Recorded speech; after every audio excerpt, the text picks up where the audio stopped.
খেলার দুনিয়ার তথ্য বিশ্লেষণ আপডেট নিয়ে জিডি স্পোর্টসের প্রতিদিনের আয়োজন স্পোর্টস আপনাদের সকলকে স্বাগত জানিয়ে আজকের মতো আয়োজন শুরু করছি।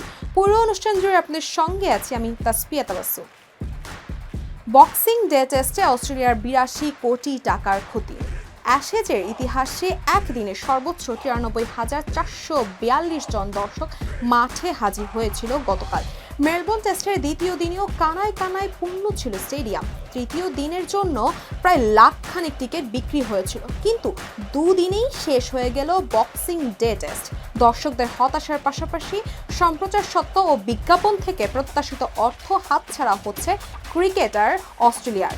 পার্থ টেস্টে দুদিনেই শেষ হওয়া অস্ট্রেলিয়া বোর্ডের ক্ষতি হয়েছিল বাংলাদেশি মুদ্রায় 24 কোটি টাকা।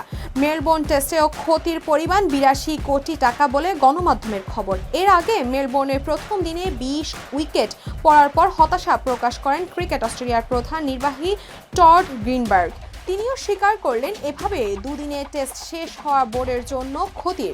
তাকে প্রশ্ন করা হয় একদিনে 20 উইকেট পড়ার অনেক বেশি কিনা। গ্রিনবার্গ বলেন, এই প্রশ্নের উত্তর ছোট করে দিতে হলে বলবো হ্যাঁ, সমর্থক হিসাবে এই ধরনের ম্যাচ দেখা মন্ত্রমুগ্ধকর ও উপভোগ্য হলেও আমাদের দাবি টেস্ট ক্রিকেট আরও বেশি দিন চলুক।